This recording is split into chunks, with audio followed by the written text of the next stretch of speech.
प्रेम से बोलो राधे राधे। ऐसा सब पति का, ये बात पति को मालूम होती है तब पाए। सही है ना?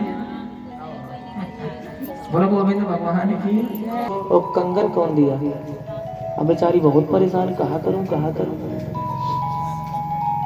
इसके विषय में कोई पूछ ही नहीं रहा था क्या कि चौथे दिन अपने आंगन में थोड़ा सा कचरा इकट्ठा करके उसमें आग लगा दी और झूठी मूठी को हल्ला मचा दिया, सब जल गया सब जल गया सब जल गया। इतने में जोर का आया आंधी का झोंका और सच में वहां से कुछ आग के कण उड़ करके उसके घर पे पड़े। अब सच में उसका घर जोर जोर से जलने लग गया। अब साहब अरे जल गया, पानी डालो, यहाँ डालो, वहां डालो, यहाँ डालो, यहाँ डालो। इतने में अड़ोसन पड़ोसन आ गई, अरे जीजी घर में आग कैसे लगी? अरे जीजी मत पूछो, यहाँ डालो पानी, यहाँ डालो। इतने पड़ोसन की नजर पड़ गई कंगन पे। बहन जी कंगन तो बहुत जोर का, भाई बहुत अच्छा लग रहा है, कहाँ से मिला?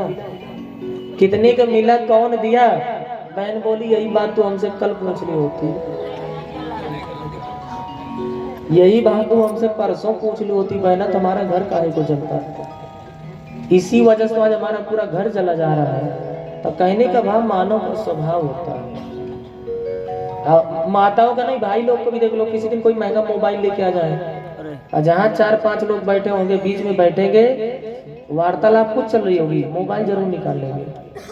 अब मोबाइल निकाल के उसमें कुछ ना कुछ करने लग जाते हैं। तो बगल वाले की नजर पड़ती, भाई साहब मोबाइल बहुत जोर का है, कहाँ से लाए, कितने का पड़ा, तो खुश हो जाते हैं। तो उसी प्रकार से राजा सत्राजित भी ऐसा ही था। और एक बार राजा सत्राजित भगवान कन्हैया की सुधर्मा सभा में पहुंच गए मणिपुर के।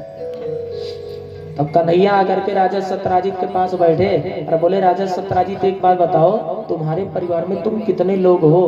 तो राजा सत्राजित बोला, सरकार एक मैं हूँ, एक मेरी पत्नी है, एक मेरा छोटा भैया है प्रसेन, हमारी एक बिटिया जिसका नाम है सत्यभामा। तो कन्हैया बोले मतलब कुछ 3.5 प्राणी हो ना? बोले जी हाँ सरकार 3.5 प्राणी।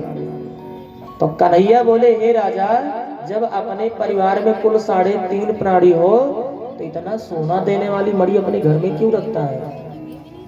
तेरे को जितनी जरूरत हो ना, 10 kilo 20 kilo 1 quintal 2 quintal 1 pickup 2 pickup 1 trolley 2 trolley जितना चाहिए तो मेरे राजकोष से भरवा के लेके जा। और ऐसा कर ये मणि जो है ना मेरे को दे दे, इससे जो सोना निकलेगा अपने उपयोग में नहीं लूंगा, ये सोना राजकोष में इकट्ठा करवाते जाऊंगा और जब कभी बेरोजगारी आ गई, महामारी आ गई तो सब सोना गरीबों में बांट दूंगा। भगवान अपने लिए मणि नहीं मांगे, और ये बात राजा को बुरी लग गई। राजा बोले नहीं नहीं, भजन मैं किया, भगवान दर्शन हमें दिए, मणि हमें दिए, मणि आपको क्यों दे दूं? ठीक है कोई बात नहीं राजा, आपकी चीज है, आपकी वस्तु है, और नहीं दोगे तो मैं कहीं कह सकता हूँ।